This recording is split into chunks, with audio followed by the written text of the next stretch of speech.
আন্দোলন হচ্ছে, উনার ব্যাপারে মিছিল মিটিং হচ্ছে, প্রতিবাদ হচ্ছে।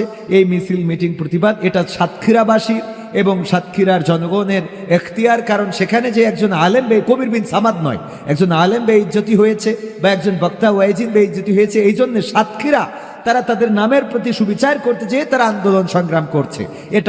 তারা এটাকে বলবো যে অবশ্যই ভালো কিছু করছেন, কারণ একজন আলেমের বেইজ্জতি হবে, প্রতিবাদ হবে না, এটা হতে পারে না। তবে যদি আমার ব্যক্তিগতভাবে বলেন, আমি ব্যক্তিগতভাবে তাকে ক্ষমা করে দিয়েছি, আমার কোনো অভিযোগ তার প্রতি নাই। সম্মানিত ভাইয়েরা, আর সময় নেব না, মায়ের একটা গান বের করে রেখেছিলাম, সে গানটা শোনাবো। জনম দুঃখী মা জননী তোমায় মনে পড়ে, জনম দুঃখী মা জননী তোমায় মনে পড়ে, তোমার স্মৃতি পড়লে মনে, তোমার স্মৃতি পড়লে মনে অশ্রু শুধু ঝরে, জনম দুঃখী মা জননী তোমায় মনে পড়ে, জনম দুঃখী মা জননী তোমায় মনে পড়ে। কত কষ্ট সয়ে তুমি গর্ভে দিলা ঠাই, অনেক ব্যথা সয়ে মাগো আনলে দুনিয়ায় ও মা, কত কষ্ট সয়ে তুমি গর্ভে দিলা ঠাই, অনেক ব্যথা সয়ে মাগো আনলে দুনিয়ায়, নিজের সুখ বিলিয়ে দিলে, নিজের সুখ বিলিয়ে দিলে আমার সুখের তরে, জনম দুঃখী মা জননী তোমায় মনে পড়ে, জনম দুঃখী মা জননী তোমায় মনে পড়ে। আলহামদুলিল্লাহ বলেন, আলহামদুলিল্লাহ। মা বোনেরা, আমি আপনাদের সুর দিয়ে ওয়াজ শোনালাম না আজকে, শুধু আলোচনা করলাম, রাত্রে আবার সুরের ওয়াজ হবে ইনশাল্লাহ। আমরা তো খালি ওয়াজই শুনি, আজ একটু আলোচনাই করলাম। আরো অনেক কথা বলার ইচ্ছা ছিল, মা বোনদের ব্যাপারে, যেটা শ্বশুর শাশুড়ির ব্যাপারে কথা হচ্ছিল, সেখানেই আমরা ফিরে আসি।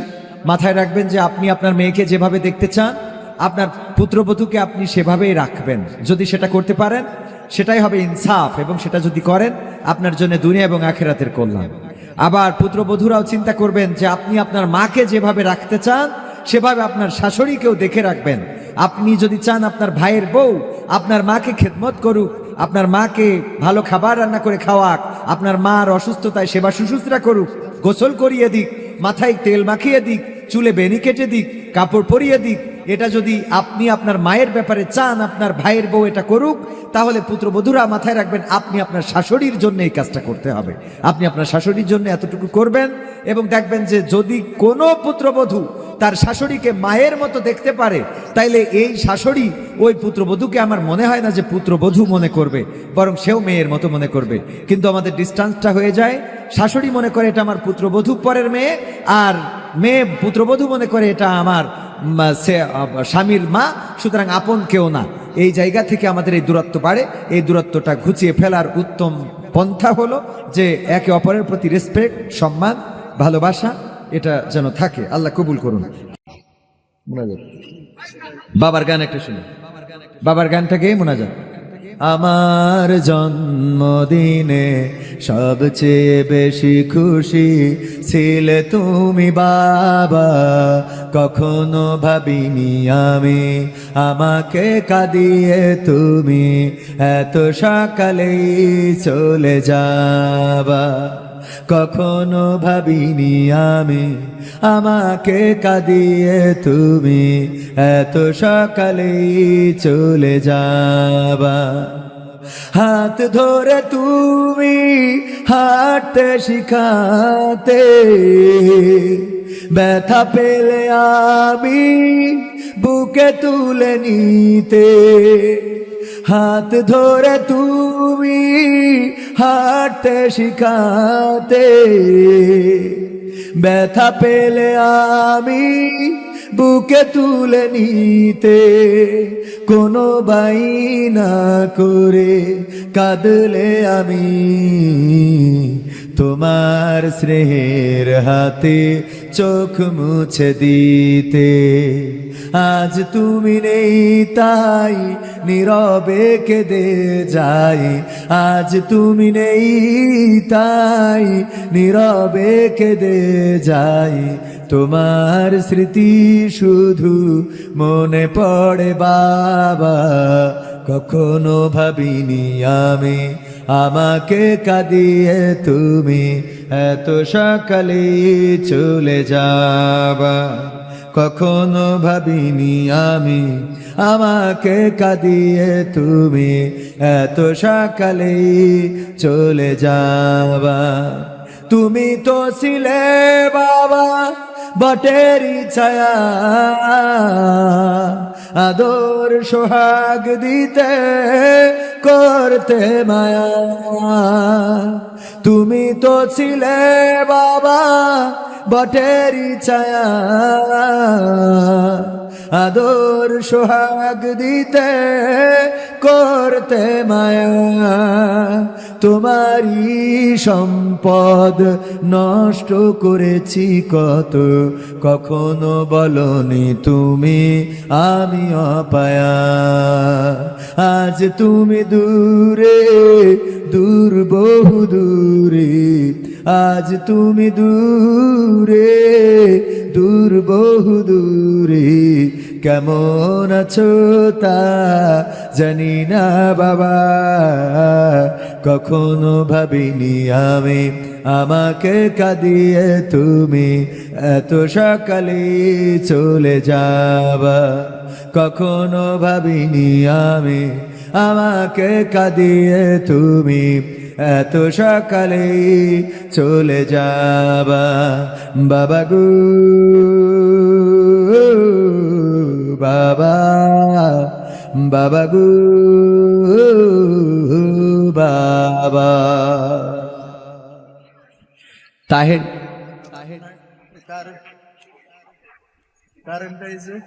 হয়েছে না? হ্যাঁ ঠিক আছে। তাহেরি 26 তারিখে কি ঘটনা ঘটাতে চাচ্ছে বলেন একটু। বাবারে, ডক্টর ইউনূস ক্ষমতায় আসার পরে কোনো সময় রাজপথে শাহবাগে বা আন্দোলনে দাঁড়িয়েছে, কোনো সময় দাঁড়িয়েছে শ্রমিকের নামে শ্রমিক লীগ, আনসারের নামে আনসার লীগ, রিক্সার নামে rickshaw league, battery league, easy bike league, ফকির লীগ, তারপরে কুত্তা লীগ। কুত্তা লীগ মানে ওই যে শাহবাগী যারা। তো এক এক ভাবে উস্কানি দিয়ে এক একজনদেরকে রাস্তায় নিয়ে আসা হচ্ছে। এখন নতুন নতুন ফিতনা হচ্ছে তাহেরি। এইটারে আবার এদেরকে বলতে হবে তাহেরি লীগ। তাহেরি লীগের ছত্র ছায়ায় তারা রাজপথে দাঁড়াতে চায়। তারা বিভিন্ন ইস্যুকে কেন্দ্র করে রাজপথে দাঁড়িয়ে বর্তমান সরকারের যে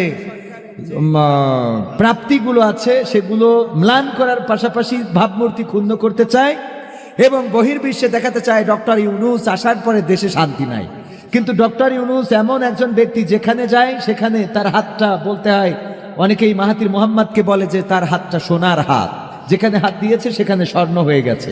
তেমনি একজন নেতা আমরা পেয়েছি ডক্টর ইউনূসকে, যেই ডক্টর ইউনূস কাতারে গিয়েছেন, যেখানে সাবেক প্রধানমন্ত্রী শেখ হাসিনা ফ্যাসিবাদের নেত্রী, সে ঋণ করে এসেছিল। কাতারে যে সমস্ত ঋণ সব পরিশোধ করে একেবারে বাংলাদেশকে ঋণ মুক্ত করেছে।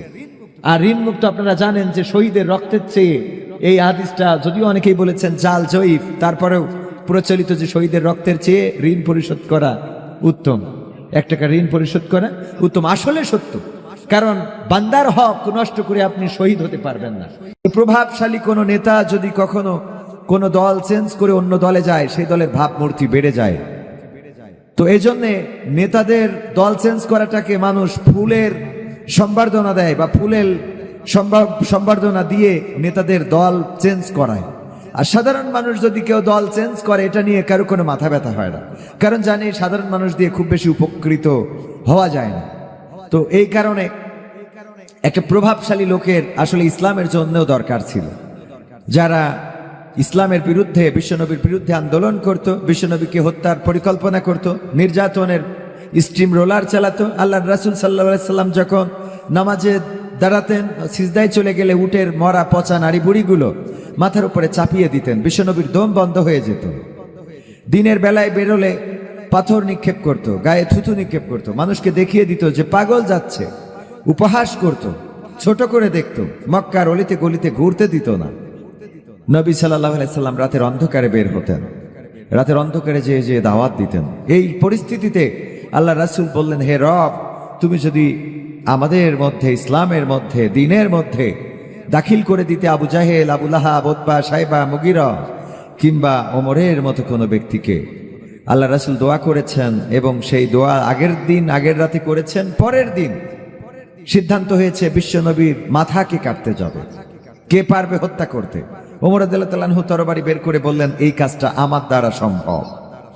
অন্যরা বলল যে সেটা বিশ্বাস করি আমরা, কারণ ওমরের মধ্যে সেই চেতনা এবং সেই স্পৃহা এটা ছিল।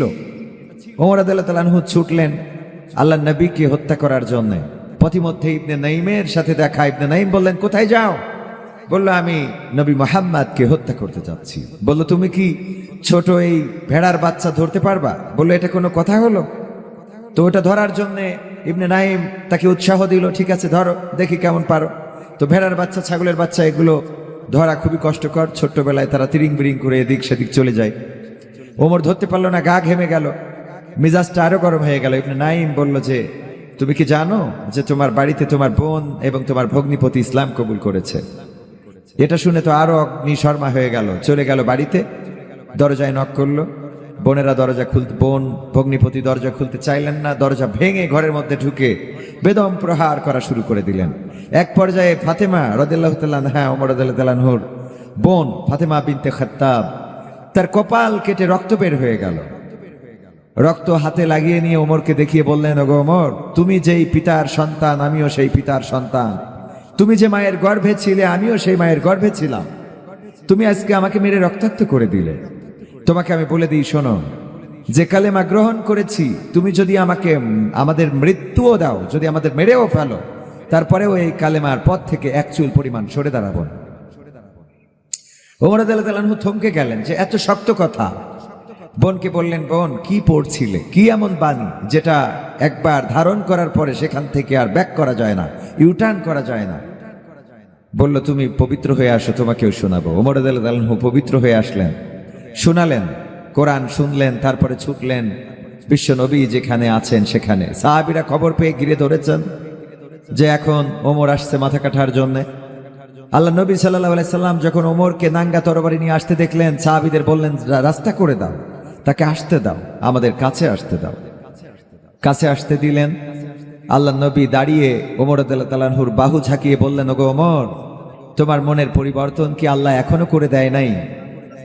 ওমর রাদিয়াল্লাহু তাআলা আনহু তরবারিটা বিশ্বনবীর কদমের কাছে রেখে বললেন, ওগো বিশ্বনবী, এই তরবারিটা আপনার কদমের কাছে রেখে ঘোষণা দিচ্ছি, যদি আপনার বিরুদ্ধে কেউ দাঁড়ায় তাহলে এই তরবারি তার ফায়সালা করবে। এটা ছিল ওমর রাদিয়াল্লাহু তাআলা আনহুর ইসলাম গ্রহণের একটা ঘটনা। কিন্তু তার আগের ঘটনা যেটা বলতে চেয়েছি, আপনাদেরকে বোঝাতে চেয়েছি, সেটা হলো বিশ্বনবী ছিলেন মুস্তাজাবুদ দাওয়া। তিনি দোয়া করলে সেটা কবুল হয়ে যেত। বিশ্বনবী দোয়া করেছিলেন, আল্লাহ তুমি একজন প্রভাবশালীকে ইসলামের জন্য কবুল করে নাও। আর পরের দিনই ওমর রাদিয়াল্লাহু তাআলা আনহুকে আল্লাহ রাব্বুল আলামিন ইসলামের জন্য কবুল করেছিলেন। এতটাই কবুল করেছেন যে ওমর আল্লাহ নবীর মাথা কাটতে এসেছিলেন। আল্লাহ নবী বললেন, যদি আমার পরে কোনো নবী হতো তাহলে সেই নবী হতো স্বয়ং ওমর। কত বড় প্রাপ্তি, কত বড় অর্জন। ওমর রাদিয়াল্লাহু তাআলা আনহুর মৃত্যুর ঘটনাটাও আমি একটু আপনাদের কাছে বলতে চাই, শেয়ার করতে চাই। এই ওমর রাদিয়াল্লাহু তাআলা আনহু এতটা সচেতন ছিলেন যে যখন রাষ্ট্র ক্ষমতায় ছিলেন ঘুরে বেড়াতেন, দেখতেন মানুষ অভাবে আছে কিনা, কষ্টে আছে কিনা। মা বোনদের এই ঘটনাটাও অনুপ্রাণিত করবে যে ওমর রাদিয়াল্লাহু তাআলা আনহু একদিন একজনের বাসার কাছে দাঁড়িয়ে রয়েছেন, কান পেতে রয়েছেন যে এখানে কোনো কিছু হচ্ছে কিনা, কোনো কিছু ঘটছে কিনা। হঠাৎ কথোপকথন শুনতে পাইলেন। একজন মা সন্তানকে ডেকে বলছেন, ওগো আমার কন্যা, তাড়াতাড়ি করে ওঠো। বলতেছে, কেন মা? উঠে শিগগিরই দুধে পানি মিশাও, কারণ দিন হয়ে গেলে, সকাল হয়ে গেলে ওমরের সেনাবাহিনী, ওমরের আইন প্রশাসনের লোক তারা ছড়িয়ে পড়বে এবং তাদের সামনে তুমি পানি মিশাতে পারবা না। সুতরাং এই রাতের অন্ধকারে এই দুধে পানি মিশাও, যাতে করে আমরা একটু বেশি দামে দুধটা বিক্রি করতে পারি। কন্যা জবাব দিল, মাগো, আমরা ওমরের সৈন্য বাহিনীর, ওমরের আইন শৃঙ্খলা বাহিনীর ভয় পাচ্ছি, কিন্তু আল্লাহকে কেন ভয় পাচ্ছি না? যে আল্লাহ দিনের আলোতেও দেখেন, রাতের অন্ধকারেও দেখেন। আমরা এখন ওমরের আইন শৃঙ্খলার হাতে হয়তো অ্যারেস্ট হব না, ওনার সৈন্যবাহিনী হয়তো আমাদেরকে দেখবে না, কিন্তু আল্লাহ রাব্বুল আলামিনের যে ফেরেশতা আছেন তিনি তো তারা তো দেখবেন, আমল নামায় লিপিবদ্ধ করবেন।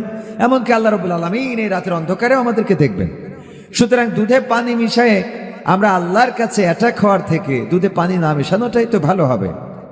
ওমর রাদিয়াল্লাহু তাআলা আনহু এটা শুনলেন এবং পরের দিন ওই বাড়িতে খবর পাঠালেন যে মা এবং সন্তানকে ডেকে নিয়ে আসো। ডেকে নিয়ে আসলেন রাজ দরবারে। মা তো ভয় পেয়ে গেলেন যে মনে হয় আমাদের কথোপকথন ওমর রাদিয়াল্লাহু তাআলা আনহু শুনে ফেলেছেন অথবা জেনে ফেলেছেন কোনোভাবে। ওমর রাদিয়াল্লাহু তাআলা আনহু সত্যি সেটাই জিজ্ঞেস করলেন যে কালকে এরকম কথোপকথন কি তোমাদের হয়েছিল? তুমি কি বলেছিলে তোমার সন্তানকে এটা? তখন অস্বীকার না করে ওই মহিলা বলল যে আমি আল্লাহর কসম করে বলছি এমন কথাই আমার মেয়েকে বলেছিলাম, আমরা ক্ষমা চাই, গোস্তাকি মাফ করবেন। ওমর রাদিয়াল্লাহু তাআলা আনহু বললেন, কিন্তু তোমার মেয়ের যে জবাবটা তোমার মেয়ে দিয়েছে তার জন্য আমি এতটাই সন্তুষ্ট হয়েছি যে আমি প্রস্তাব করছি যে আমার সন্তানের পুত্র বধূ হিসাবে তোমার মেয়েটাকে নিতে চায়। মা বোনেরা আমার, এই যে সততার পুরস্কার, আমরা অনেক সময় স্বামী বাইরে থাকে মনে করি ঠিক আছে আজকে মার্কেটে গেলাম, না বলেই যাই, অসুবিধা নেই, তিনি তো দেখছেন না, তিনি তো জানবেন না, তিনি তো জানলেন না। এই কাজগুলো করা যাবে না। সবসময় মাথায় রাখতে হবে আল্লাহ রাব্বুল আলামিন দেখছেন, আল্লাহ রাব্বুল আলামিন দেখেন, তিনি জানেন। মালাইকা আছে কিরামিন কাতিবিন, যারা আমাদের দুই কাঁধে বসে থেকে প্রতিদিন প্রতিনিয়ত আমাদের কর্মগুলো লিপিবদ্ধ করছেন। তো মা বোনেরা আমার, আবার আলোচনায় সেই পয়েন্টে চলে আসি যে মুস্তাজাবুদ দাওয়া, তিনি দোয়া করতেন, সে দোয়াটা কবুল হয়ে যেত। ওমর রাদিয়াল্লাহু তাআলা আনহুর জন্য দোয়া করেছেন এবং আল্লাহ ইসলামের জন্য করে দিয়েছেন। এই যেই ওমর রাতের অন্ধকারে মানুষের দুঃখ দুর্দশা কষ্টগুলো দেখে বেড়াতেন, আপনাদের জানা, এটা বললে আলোচনাটা আরো একটু সহজ হবে করতে। ওমর রাদিয়াল্লাহু তাআলা আনহু দেখলেন যে একদিন এক মহিলা রান্না করতেছে, কি যেন রান্না করে, রান্না করতে করতে বাচ্চারা কাঁদতে কাঁদতে ঘুমায় পড়েছে, কিন্তু রান্না শেষ হলো না। চুলা নিভিয়ে দিলেন, বাড়িতে ঢুকলেন, সালাম বলে বললেন যে ওগো বুড়িমা, কি রান্না করছিলে তুমি, যে রান্না হয় নাই কিন্তু তোমার বাচ্চারা ঘুমিয়ে পড়েছে? ওই মহিলা বলল যে ওগো ওমরকে তো চেনে নাই। বললো ওগো মুসাফির, ওগো পথিক, আমি জানি না তুমি কে, তবে তোমার কাছে কষ্টের কথাটা বলি যে আমার বাড়িতে আজ কয়দিন ধরে রান্না করার মতো কোনো উপকরণ নাই, কোনো সামগ্রী নাই। আমার সন্তানেরা ক্ষুধার্ত, তাদের সান্ত্বনা দেওয়ার কোনো ভাষা নাই। আমি এই মরুবালি আড়ি থেকে আমি কিছু পাথর খুঁজে এনেছি এবং সেই পাথরগুলো হাড়িতে দিয়ে আমি সিদ্ধ করছিলাম। বলো পথিক, এই পাথর কি কখনো সিদ্ধ হয়? ওমর রাদিয়াল্লাহু তাআলা বললেন, কেন পাথর জ্বালাচ্ছিলে তাহলে? বলল, আমার সন্তানেরা যেন সান্ত্বনা পায় যে তাদের মা তাদের জন্য কিছু রান্না করছে। আমি জানি যে একসময় এই সান্ত্বনা পাইতে পাইতে ক্লান্ত হইতে হইতে ওরা ঘুমিয়ে পড়বে, তখন আমি চুলাটা নিভিয়ে দেব, এবং আমি সেটাই করেছি। ওমর রাদিয়াল্লাহু তাআলা তাড়াতাড়ি করে দরবারে আসলেন এবং কিছু আটা নিলেন, মাথার উপরে ছুটে চললেন। অন্য ওমরের অধীনস্থ যারা, তারা বললেন যে আটার বস্তাটা আমাদের মাথায় কি দেয়া যায় না? ওমর রাদিয়াল্লাহু তাআলা বললেন, দিতে পারি, শর্ত হলো যদি পরকালের ময়দানে আমার গুনাহের খাতাটা তোমরা যদি তোমাদের কাঁধে নিতে চাও, যদি রাজি থাকো যে আমার গুনাহের খাতাটা তোমরা তোমাদের কাঁধে নেবে, তাহলে আমি আটার বস্তাটা তোমাদের মাথায় দিতে পারি। এই কথা বলাতে তো অধীনস্থরা কেউ রাজি হয় না, হবেও না, সম্ভব না। ওমর রাদিয়াল্লাহু আনহু ছুটে চললেন, সেই বাড়িতে গেলেন, আটাটাকে প্রস্তুত করলেন, রুটি বানালেন, নিজ হাতে সহযোগিতা করলেন, রুটিগুলো ছাকলেন এবং সন্তানদেরকে ডাকলেন। ওমর রাদিয়াল্লাহু আনহু নিজেই বাচ্চাদের মুখে খাবার তুলে দিলেন, সবাইকে খাওয়ালেন, বিদায় নিবেন। ওই সময় মহিলাটি ডাক দিয়ে বলল, গো পথিক, আমি জানি না তুমি কে, তুমি আজকে যেটা করলে তোমার জন্য আমি একটু দোয়া করতে চাই। দুটি হাত তুলে দোয়া করলেন, হে রব, তুমি যদি এই আরব বিশ্বে ওমরের মতো একজন রাষ্ট্রপতি, খলিফা না বানায়, আমিরুল মুমিনিন না বানায়, যদি তুমি এই পথিকের মতো একজন ব্যক্তিকে ওই রাষ্ট্র ক্ষমতায় বসিয়ে দিতে, তাহলে এই রাষ্ট্রের অবস্থাটা আরো পরিবর্তিত হয়ে যেত, এই রাষ্ট্রের অবস্থাটা আরো চেঞ্জ হয়ে যেত। ওমর রাদিয়াল্লাহু তাআলা আনহু বললেন, আগামীকালকে ওমরের দরবারে আসবেন, সেখানে আপনার সাথে কথা হবে, আমিও থাকবো। পরের দিন মহিলা গেলেন এবং দেখলেন রাষ্ট্রের সেই সিংহাসনে যিনি বসে আছেন তিনি কেউ নন, তিনি হলেন গত রাতে যিনি আটা তৈরি করে রুটি বানিয়ে সন্তানদের মুখে খাইয়ে দিয়েছেন, সেই ব্যক্তিটাই আজকে রাষ্ট্রপতির খলিফার আসনে বসা। এটা ছিল ওমর, এটা ছিলেন ওমর রাদিয়াল্লাহু তাআলা। এভাবে নিজেকে রাষ্ট্র ক্ষমতায় রেখেও মানুষের সাথে এই আচরণগুলো করেছেন। একবার এক রোমান গুপ্তচর এসেছেন ওমরের সিংহাসন কেমন দেখার জন্যে, ওমর রাদিয়াল্লাহু আনহুর রাজপ্রাসাদ দেখার জন্যে। তিনি কোন জায়গা থেকে রাষ্ট্র পরিচালনা করেন, অর্ধ পৃথিবীর শাসক যেখানেই সৈন্য সামন্ত প্রেরণ করেন সেখানেই বিজয় অর্জন হয়ে যায়। কি এমন শক্তি, কি এমন সামর্থ্য তার, কিভাবে এটা সম্ভব, এটা দেখার জন্য একটা গুপ্তচর আসলো। আসার পরে জিজ্ঞাসা করলো, তোমাদের রাষ্ট্রপতি কোথায়? বললো যে উনার উট হারিয়ে গিয়েছে, তাই তিনি খুঁজতে গিয়েছেন। বললো সিংহাসন কোথায়? বললো সিংহাসন কোথায়? বললো ওই যে মসজিদে নববীতে মাটির যে মেম্বারটা, মেহরাবটা দেখা যায়, ওটাই সিংহাসন, ওখান থেকেই রাষ্ট্র পরিচালনা করে। খুঁটি ছিল খাজুর গাছের আর চাল ছিল খাজুর পাতা, মাটির তখ্তে বসে শাসন করেছেন অর্ধজাহান ওমর রাদিয়াল্লাহু তাআলা আনহু। বললেন তিনি উট হারিয়ে গিয়েছে, নিজের উট নিজে খুঁজতে গিয়েছেন, তো কয় এটা কে খুঁজে দেবে? তার তো নিজস্ব কোনো গোলাম নাই যে সেই গোলাম দিয়ে তার উট খুঁজতে পাঠাবেন। বলল কোন দিকে গিয়েছে? দেখিয়ে দিল এদিকে। যাইতে যাইতে দেখলো পথিমধ্যে মরুর বুকে মাথার নিচে হাত দিয়ে কোন একজন ব্যক্তি শুয়ে আছে। খেজুরের ছায়া ছিল, গাছের ছায়া, সূর্যটা সরে গেছে, গাছের ছায়াটাও সরে গেছে, রোদের মধ্যে শোয়া, গাছে একটা উট বাঁধা। বুঝতে পারলেন যে এটাই সম্ভবত সেই ব্যক্তি যার উট হারিয়েছে এবং উট খুঁজতে এসেছে। জিজ্ঞাসা করলেন এটা কি ওমর? বলল হ্যাঁ, এটাই সেই ওমর। লোকটি গুপ্তচর বলল, ওগো ওমর, তোমার রাষ্ট্র পরিচালনার দক্ষতা, যোগ্যতা কতটুকু সেটা পরিমাপ করার জন্য আমি এসেছিলাম, কিন্তু যেটা দেখলাম আমাদের ধারণারও বাইরে। তুমি যেই ওমর নিজের উট খুঁজতে নিজে বের হয় এবং মরুর পাটিতে, মাটির পাটিতে হাতের বালিশে ঘুমায় রৌদ্রের প্রখরতায়, সেই ওমরের জন্যই তো এই অর্ধ পৃথিবীর শাসনভার মানায়। তো এই ছিল ওমর রাদিয়াল্লাহু তাআলা আনহু। তিনি মৃত্যুর সময়, তার মৃত্যুর ঘটনাটা আমাকে অসংখ্যবার কাঁদিয়েছে। ফজরের নামাজে ইমামতিতে দাঁড়িয়েছেন, দ্বিতীয় রাকাতে আবু লুলু নামের একজন ইহুদি, সে একটা খঞ্জর তৈরি করেছিল, যে খঞ্জরের দুই পাশে ছিল ধারালো, মাঝখানে ছিল হাতল। একটি মা সেটাকে আবার বিষের মধ্যে চুবিয়ে রেখেছিল, যেটা দিয়ে কাউকে যদি আঘাত করা হয় সে কোনোভাবেই বাঁচবে না। একটা মাস পরে সেই খঞ্জর নিয়ে হত্যা করার জন্যে মসজিদে নববীতে ঢুকলেন। ফজরের নামাজ মসজিদে নববীতে মক্কায় একটু সকাল করেই হয়, যারা মক্কা মদিনায় গিয়েছেন তারা জানেন। রাতের অন্ধকার থাকে, সুবহে সাদিকের আলো আধারে। মসজিদে নববীতে দুইটা বাতি ছিল, তখনকার বাতিগুলো তো আপনারা জানেন যে তেলের অথবা এই জাতীয় কোনো ম্যানুয়াল কোনো বাতি ছিল, বৈদ্যুতিক বাতির তো প্রশ্নই আসে না। ওই বাতিতে কোনো রকম টিম টিম করে দেখা যেত। দ্বিতীয় রাকাতে যখন ওমর রাদিয়াল্লাহু তাআলা আনহু সিজদায় গেলেন, সেই সময় কাতার ডিঙ্গি আবু লুলু যে ওমর রাদিয়াল্লাহু তাআলা আনহুকে উপর্যুপুরি আঘাত করলেন।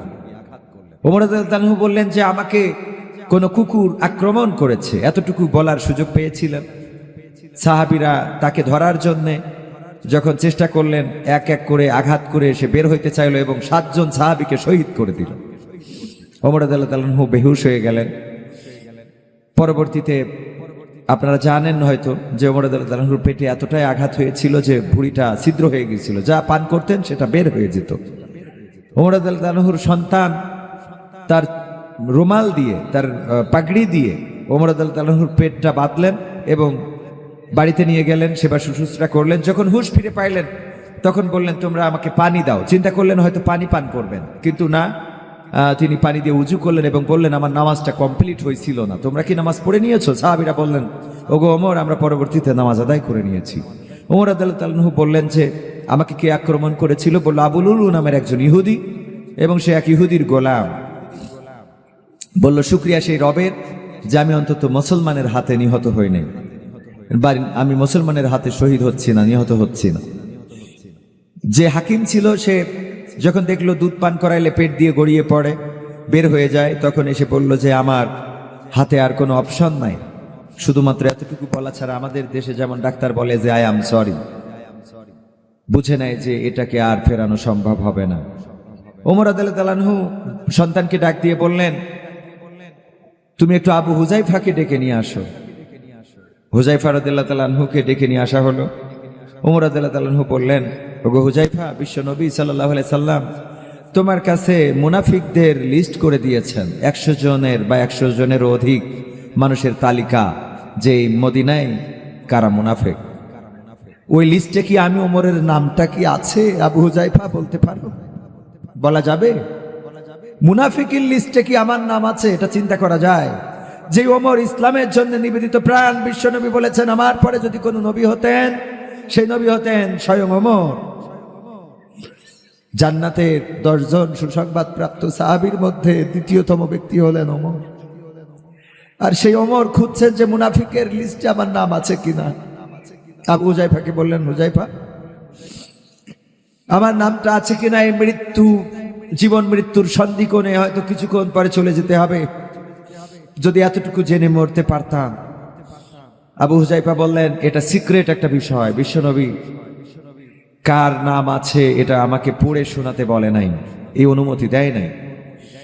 তবে আমি আপনাকে এতটুকু আশ্বস্ত করতে পারি যে নামগুলো লেখা আছে, সেখানে ওমর নামের কোন ব্যক্তির নাম আমি এখন পর্যন্ত দেখি নাই। ওমর রাদিয়াল্লাহু তাআলা আনহু বললেন, সন্তানকে ডাক দিয়ে যাও আয়েশার কাছে, আম্মা আয়েশাকে ডাক দিয়ে বলবা ওমর রাদিয়াল্লাহু তাআলা আনহু সালাম বলেছে। এটা বলবা না যে আমিরুল মুমিনিন বলেছে, এটা বলবা না যে খলিফা বলেছে, বলবা ওমর বলেছে আপনাকে সালাম। আর বলবা যে বিশ্বনবী যেখানে ঘুমায়, আবু বকর যেখানে ঘুমায়, ওইখানে যে জায়গাটুকু আছে, ওখানে আমার কবরটা যদি দেওয়ার অনুমতি আম্মা আয়েশা দিতেন, তাহলে আমি রাসূলের পাশে ওখানে শায়িত হতাম। আম্মা আয়েশা রাদিয়াল্লাহু তাআলা আনহার কাছে গেলেন সন্তান, এবং যে বললেন, ওমর আপনাকে সালাম বলেছে, এবং যেখানে বিশ্বনবী ঘুমায়, আবু বকর রাদিয়াল্লাহু তাআলা আনহু ঘুমায়, শায়িত আছে, রওজার পাশেই ওমর রাদিয়াল্লাহু তাআলা আনহু তিনি একটু কবরের মাটি আপনার কাছে ফরিয়াদ করেছেন, যদি এখানে কবর দিতেন। আম্মা আয়েশা বললেন, আমার আশা ছিল, স্বপ্ন ছিল যে আমি আমার স্বামীর কবরের পাশে এবং আমার বাবার কবরের পাশে ঘুমাবো। আবু বকর আমার বাবা এবং রাসূল সাল্লাল্লাহু আলাইহি সাল্লাম আমার স্বামী, আমি সেখানে ঘুমাতে চেয়েছিলাম। কিন্তু ওমর যেহেতু জায়গাটার দাবি করেছে, সুতরাং ইসলামের জন্য ওমরের ভূমিকা অনেক বেশি, আর তাই আমি ওমরের জন্য আমার।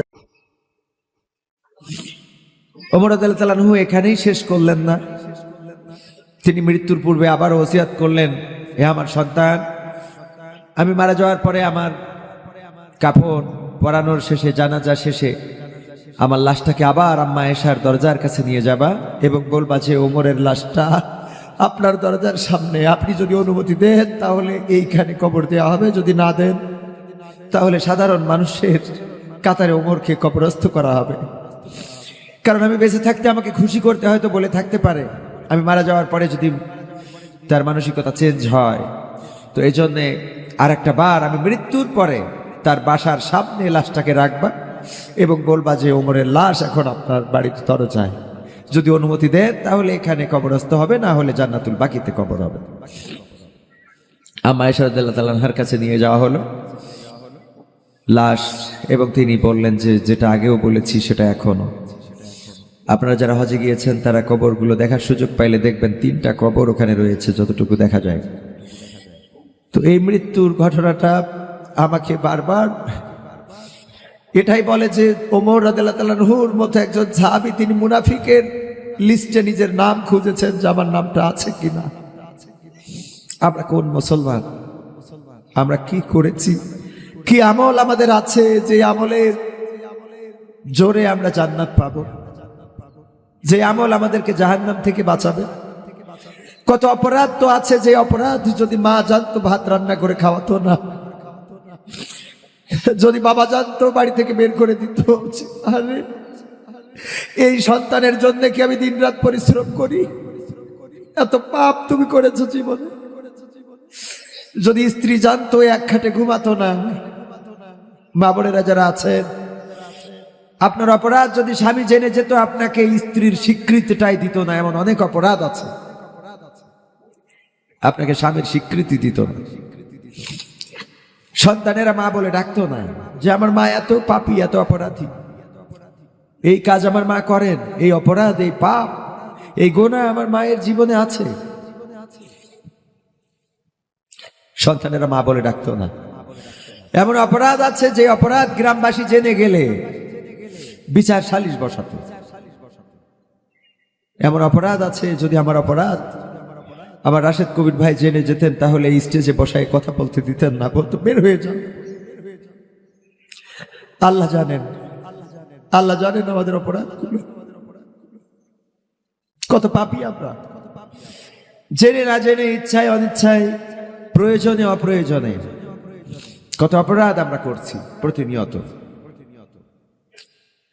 মা বোনেরা আমার, আমি সুর দিয়ে ওয়াজ করবো না আজকে আপনাদের, সুর দিয়ে তো কত ওয়াজই করি। শুধুমাত্র আপনাদের হার্ট টাচ করে কিছু কথা বলতে চাই, যেটা আমার অনুভূতি, যেটা আমাকে কাঁদায়, যেটা আমাকে ভাবায়, যেটা আমাকে চিন্তায় ফেলে দেয়, যেটা আমাকে দুশ্চিন্তাগ্রস্ত করে। সানাই মাহবুবা বলে একজন নায়িকা ছিলেন, আপনারা জানেন, মডেল, অভিনেত্রী। করোনাকালীন সময়ে তিনি তওবা করলেন এবং বললেন যে আমি আর সিনেমা জগতে বা মডেলিং জগতে আমি আর কাজ করব না।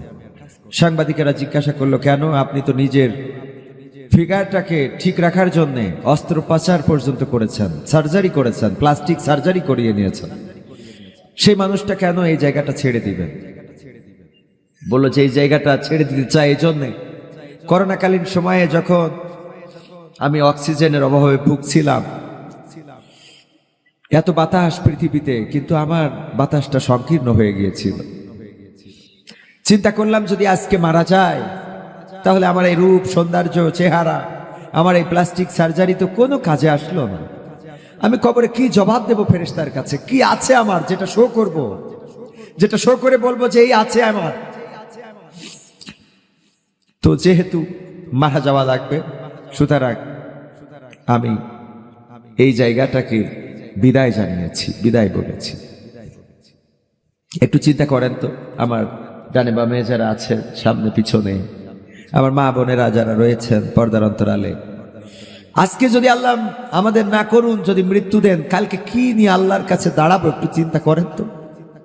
গত রাতের কি ইবাদতটা আছে, গত দিনের কি ইবাদতটা আমাদের আছে, অথচ আল্লাহ বললেন ইয়া আইয়ুহাল্লাযীনা আমানুত্তাকুল্লাহ হাক্কা তুকাতিহি ওয়া লা তামুতুন্না ইল্লা ওয়া আনতুম মুসলিমুন। ওগো ঈমানদারেরা, আল্লাহকে ভয় করো যথাযথভাবে, যেমন ভয় করা উচিত, আর ততক্ষণ পর্যন্ত মৃত্যুবরণ করো না যতক্ষণ পর্যন্ত না পূর্ণ আত্মসমর্পণকারী হতে পারো। চিন্তা করে দেখেন তো, আমরা কি আল্লাহকে যথাযথভাবে ভয় করি? আল্লাহর ভয়ে যদি ভীত থাকতাম তাহলে কি আজকে মার্কেটগুলোতে আমার মা বোনদের দিয়ে মার্কেটগুলো সয়লাভ থাকতো, বাজারগুলো ভরপুর, মা বোনদের পদচারণায় মুখরিত হয়, দোকানপাট, হাট, মাঠ, ঘাট, যে নারীদের উচ্চস্বরে কথা বলা নিষেধ, সেই নারীদের টিকটক, ফেসবুকের ভিডিওগুলো দেখলে, রিলসের ভিডিওগুলো দেখলে অনেক যুবক বিপথগামী হয়ে যায়। চিন্তা কি করেন কখনো যে যেই ভিডিওটা আপনি আজকে করে রাখলেন, আপনি মারা যাবেন কিন্তু আপনার ভিডিওটা চলতে থাকবে মানুষের সামনে, মানুষের কাছে? চিন্তা কি করেছেন কখনো এটার কৈফিয়ত কি দিবেন, এটার কি জবাব দিবেন? ছেলে বন্ধু, মেয়ে বন্ধু, এখন এগুলো ওপেন সিক্রেট, এগুলোকে কেউ কিছু মনেই করে না। আগে গোপন, মানুষ চিন্তা করতো এটা খারাপ দেখা যায়। এখন যে কোনো মানুষের বাইকের পিছনে চড়া, যে কোনো মানুষের হাত ধরে হাঁটা, যে কোনো মানুষের সাথে গল্প করা, যে কোনো মানুষের সাথে পার্কে যাওয়া, কক্সবাজারে যেয়ে বৃষ্টিতে বা সেই সাগরের পানিতে ভেজা অথবা বৃষ্টিতে নিজেদেরকে বিলিয়ে দেয়া, এগুলো এখন একেবারে ওপেন সিক্রেট। এগুলো আর মানে সিক্রেট নাই, ওপেন করে ফেলেছি আমরা। এগুলোকে আমরা কিছুই মনে করি না। মা বোনেরা আমার, রূপের এই সৌন্দর্য, চেহারার এই গণম, আপনার এই সুন্দর চেহারা এটা থাকবে না যদি শুধুমাত্র ক্যান্সার হয়। শুধুমাত্র ক্যান্সার হয় তাহলে আপনি সুস্থ হওয়ার আগেই নিজেই অসুস্থ হয়ে যাবেন, আপনার সব সৌন্দর্য নষ্ট হয়ে যাবে। যদি ক্যান্সারে মারা নাও যান, শুধুমাত্র দুশ্চিন্তায় আপনি শেষ হয়ে যাবেন। আমার স্ত্রীর সিক্রেট বিষয় যে একটা গুটি হয়েছে, গত 2 দিন আগে আমাকে বলতেছে আমি ভয় পাচ্ছি। গতকালকে দুপুরবেলা বললাম আমি আছি, ভয়ের তো কিছু নাই। ও কান্না করা শুরু করে দিল, মনে করেই নিচ্ছে হয়তো বড় ধরনের কোনো রোগ হয়ে বসতে পারে। আমি বললাম যে আল্লাহ তো আছেন, মৃত্যু যতক্ষণ পর্যন্ত সময় না হবে আল্লাহ ততক্ষণ পর্যন্ত মৃত্যুর ফেরেশতা আমাদের মাথার কাছে পাঠাবে না। আমি বললাম কত অসুস্থ মানুষ বেঁচে আছে হাসপাতালের বিছানায়, আর কত সুস্থ মানুষ হঠাৎ করে স্ট্রোক করে মারা যায়, অ্যাক্সিডেন্ট করে মারা যায়। সুস্থ মানুষ চায়ের দোকানে বসে আছে, হঠাৎ করে দোকানের চালি থেকে বা বসার বেঞ্চ থেকে পড়ে যেয়ে মারা যায়। বাড়ি থেকে বের হয়েছে সুস্থ মানুষ, লাশ বাড়িতে ফিরে আসে।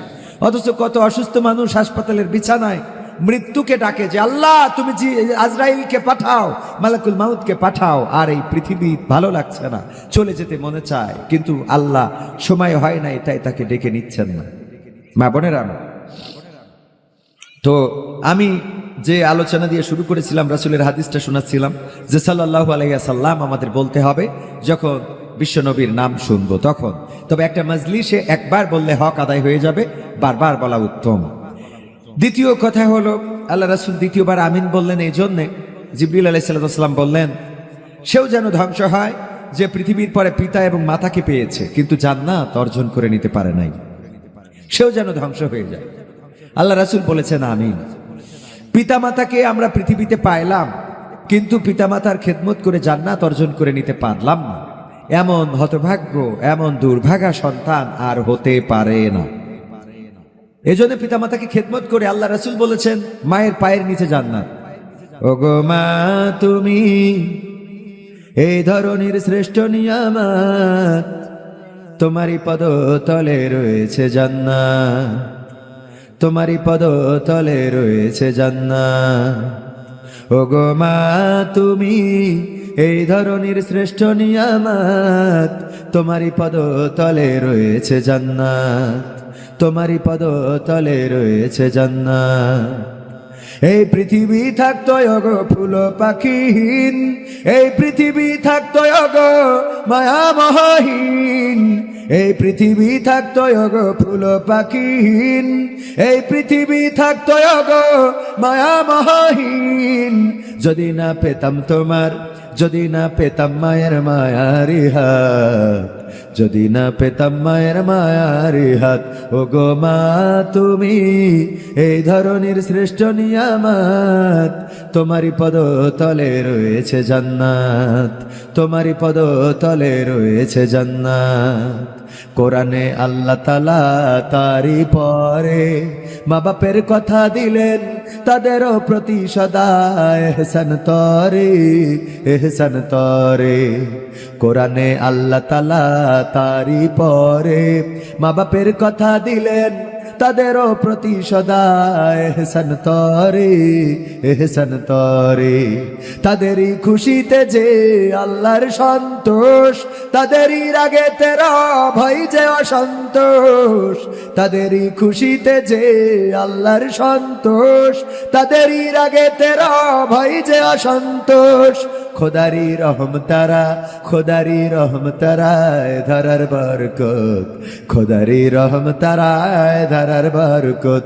ওগো মা তুমি এই ধরনের শ্রেষ্ঠ নিয়ামত, তোমারই পদতলে রয়েছে জান্নাত, তোমারই পদতলে রয়েছে জান্নাত। এই পৃথিবী থাকতো ওগো ফুল পাখিহীন, এই পৃথিবী থাকতো ওগো মায়া মহীন, এই পৃথিবী থাকতো ওগো ফুল পাখিহীন, এই পৃথিবী থাকতো ওগো মায়া মহীন। যদি না পেতাম তোমার, যদি না পেতাম মায়ের মায়ারি হাত, যদি না পেতাম মায়ের মায়ারি হাত, ও গো মা তুমি এই ধরনের শ্রেষ্ঠ নিয়ামত, তোমারই পদ তলে রয়েছে জান্নাত, তোমারই পদ তলে রয়েছে জান্নাত, তোমারই পদ তলে রয়েছে জান্নাত। মায়ের পায়ের নিচে জান্নাত। বিশ্ব নবী বললেন সেও যেন ধ্বংস হয়ে যায়। জিবরাইল আলাইহিস সালাম বললেন সেও যেন ধ্বংস হয়ে যায় যে তার পিতামাতাকে পৃথিবীতে অবশিষ্ট পাইল কিন্তু জান্নাত অর্জন করে নিতে পারল না।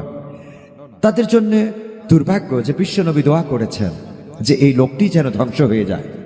তো আমাদের যাদের মা আছে, বাবা আছে, আমরা মা বাবাকে খেদমত করি না, মা বাবার কথা মতো চলি না, মা বাবা যেভাবে রাখতে চান সেভাবে আমরা থাকতে চাই না।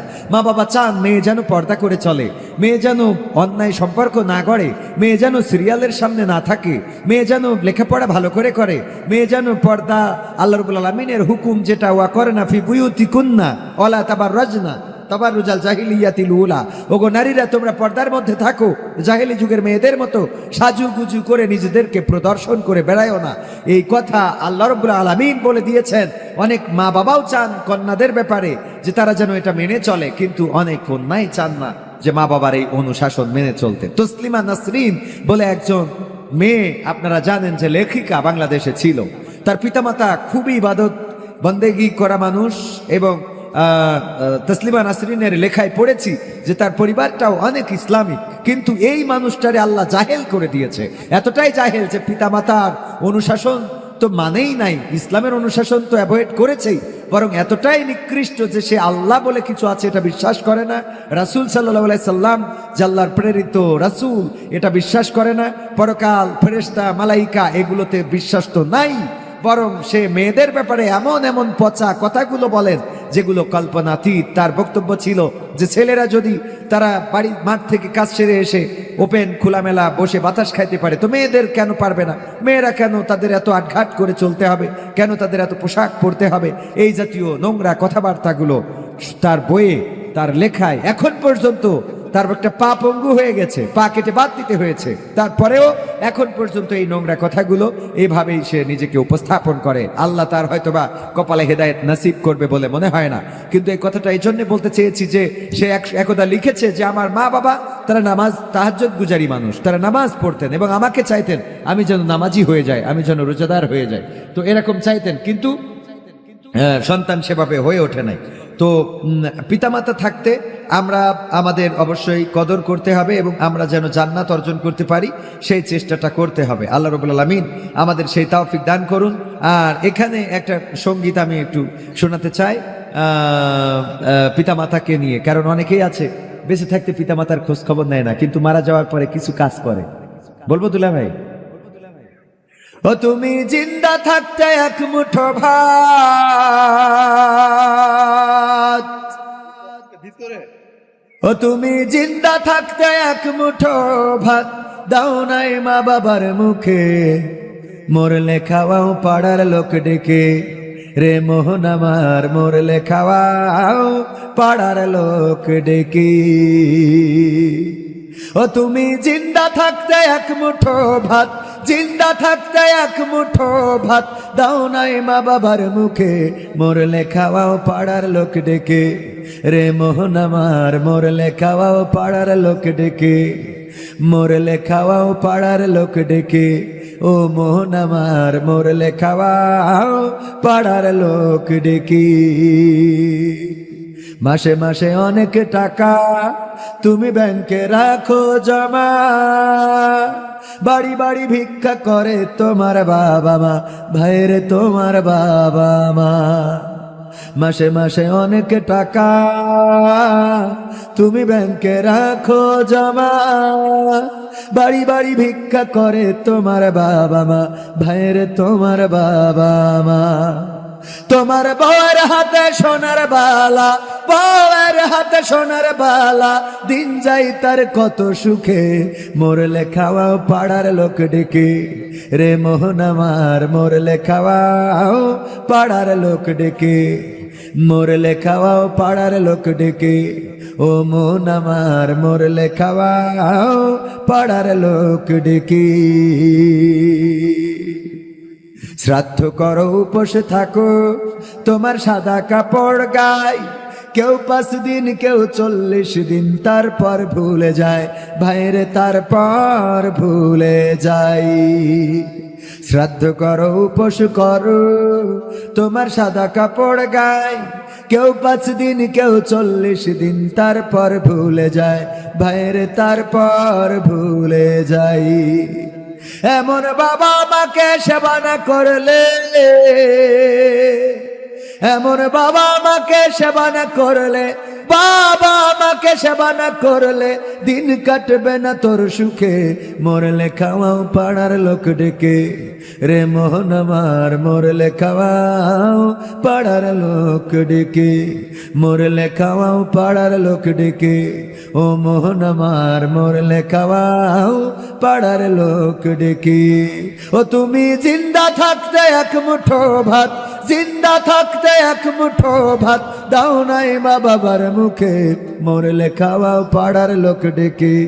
রে মোহন আমার মরলে খাওয়াও পাড়ার লোক ডেকে, মরলে খাওয়াও পাড়ার লোক ডেকে। ও মোহন আমার মরলে খাওয়াও পাড়ার লোক ডেকে। এমন অনেক সন্তান আছে পিতামাতা থাকতে একটা শাড়ি কিনে দেবে, একটা লুঙ্গি কিনে দেবে, ঈদের সময় এক জোড়া জুতা কিনে দেবে, এটা করে না। অথচ পিতামাতারা এমন, কিছুক্ষণ আগে আমার দুলা ভাই বলছিলেন যে ওনার শ্বশুর এমন একজন ব্যক্তি ছিলেন, সন্তানদেরকে, সম্ভবত আমার বোন বলছিলেন, আমার দুলা ভাই এখানে বসা একসাথেই ছিলাম, বলছিলেন যে আব্বা কখনো শিক্ষকতা করেছেন কিন্তু কোনো অভাব রাখেননি, 1800 টাকা বেতন পেয়েও সংসারের সব চাহিদা পূরণ করেছেন। বলেছেন কোনো চাওয়া যদি থাকে প্রকাশ করবা, মনের মধ্যে রাখবা না, আমি যতক্ষণ আছি, যতদিন আছি সেটা পূরণ করার চেষ্টা করব। বাবারা তো এমনই হয়, মা বাবাকে যারা খেদমত করে না এদের মতো হতভাগা, এদের মতো দুর্ভাগ্য আর কারো হতে পারে না। খেদমত করতে হবে মা বাবা থাকতে, মা বাবা চলে গেলে ওই যে বলে যে সময় গেলে সাধন হবে না। মাকে একটা শাড়ি কিনে দিয়ে যদি একটু হাসিটা নিতে পারেন, এটা আপনার জান্নাতের ওসিলা হয়ে যেতে পারে। মাঝে মাঝে চিন্তা করি, যেদিন টাকা ছিল না সেদিন বাবা ছিল, যেদিন পয়সা ছিল না ওই দিন আব্বা ছিলেন।